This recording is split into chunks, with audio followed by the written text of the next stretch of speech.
गुरुदेव, अगर किसी की संतान की अचानक मृत्यु हो जाए तो क्या उनके माँ बाप के पूर्व जन्मों के बुरे फल के कारण होता है? और ऐसे में माँ बाप को अपने मन में क्या सोचना चाहिए? देखो, जो बीत गई उनको लेके सोचते बैठने से कोई लाभ नहीं। दुर्घटनाएं हो जाती है और उसी पर यदि हम डूबे जाएंगे तो हमारा जीवन और व्यर्थ होता हुआ जाएगा, और जो आत्मा गई है उसको भी शांति नहीं मिलेगी। इसलिए हमें विवेक पूर्वक इस बात को स्वीकार करना चाहिए, जो हो चुका हो गया। कर्म के बगैर कुछ होता नहीं, कर्म से हुआ हो, और कौन सी कर्म से क्यों हुआ, क्या हुआ, इस विश्लेषण में जाना भी व्यर्थ है। समय व्यर्थ करना, अपना आगे बढ़ते जाओ।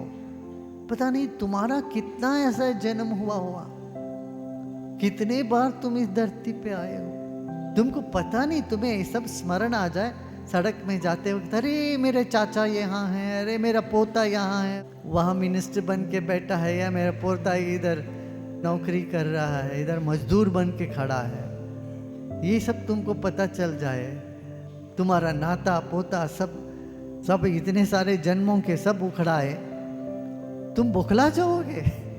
तुम्हारा शांति ऐसी भंग हो जाएगा, चैन नहीं रहेगी तुझे। अच्छा है ऐसी प्रकृति ने बना दिया, तुम भूल जाते हो सब बात। ऐसे ही इस जन्म में भी जो घटनाएं हुई है ये सब भूलने लायक है। अच्छे हो बुरे घटना हो, सबको छोड़ के आगे निकलो।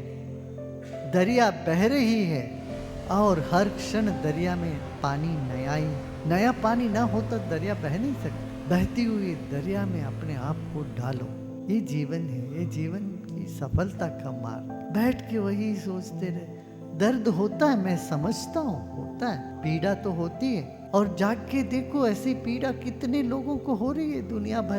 तुम्हें पीड़ा अनुभव होता है तो औरों की पीड़ा के साथ अपना इसको बांट लो। अब देखो यूक्रेन में क्या हो रहा है, सीरिया में क्या हो रहा है, मासूम लोगों की इतनी सारी समस्याएं उठ खड़ी हो रही है, उनका कोई कसूर नहीं है। तुम कह सकते हो वहां आके किसी ने बम गिराया, इतने लोग मर गए। भूकंप आ गया, कितने लोग मर जाते। सुनामी आया, बस गए सब हम लोग, झुंड के झुंड, टीम से चले गए। अब कोरोना आया, कोरोना में पता कितने लोग चले गए।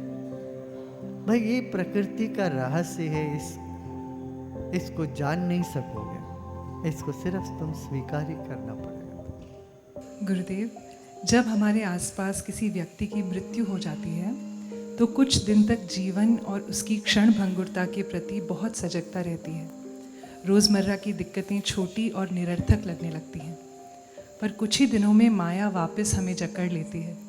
इस सजगता को कैसे बनाए रखें? जब ये होश आ गया तो मान लो तुम जाग ही गए हो। हाँ, इसलिए रोज रोज मरो, रोज रोज नया जीवन हो जाता है। सब देख जागना पड़े, बार बार याद दिलाएं। ये सब ये भस्म लगाते थे ना, ये किस लिए लगाते थे?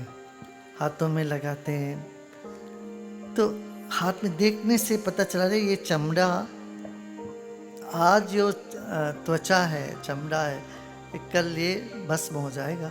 ये याद दिलाने के लिए तो भस्म लगाते थे। और किसी को भी देखे उनके चेहरे में भस्म लगा हुआ है, अरे ये आदमी देखो वो शाश्वत है, वो टेम्पररी है, परमानेंट। जो दिखता है भस्म ये परमानेंट है, उसके पीछे जो माथा है ये तो गया। तो इस तरह से हमें हर चीज़ का अनित्यत्व का आभास करने के लिए तो ये सब है। कोई बात नहीं, ये ज़रूरी नहीं है हम 24 घंटे तो मुझी को याद करते रहो। नहीं, बार बार याद आ जाए तो ठीक है, फिर माया में खेलो।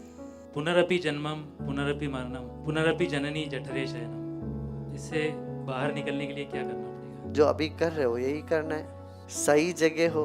देखो तृप्त हो जाते हैं तो बस मुक्ति।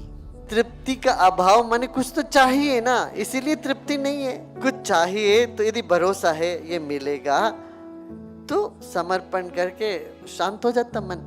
अब भरोसा नहीं है ये मिलेगा, फिर भी चाह है तो तो फिर इसको छोड़ना पड़ेगा। ये महत्वपूर्ण बात है। हमको पहले ही पता नहीं चलता हमको क्या चाहिए। यदि पता भी चल जाता है तो उसमें भरोसा नहीं, जो मुझे चाहिए वो मिलेगा। ये विश्वास आत्मविश्वास नहीं है। आत्मविश्वास हो, गुरु विश्वास हो, ईश्वर विश्वास हो, तो जो चाहिए वो मिल जाएगा। इस भरोसे से मन शांत हो जाता है। इसी वक्त, मिलने के बाद नहीं, मिलने से पहले। मान लो ये बात नहीं चलती, फिर छोड़ने की सोचो। अरे मिलेगा तो है ही नहीं, छोड़ो भाई। अपन के तरह छूटता नहीं है ये, तब कम से कम प्रार्थना करो, अरे ये सब छूट जाए, सिद्ध हो जाए या छूट जाए। प्रार्थना के वक्त ही, तुरंत ही फिर मन प्रसन्न हो जाए।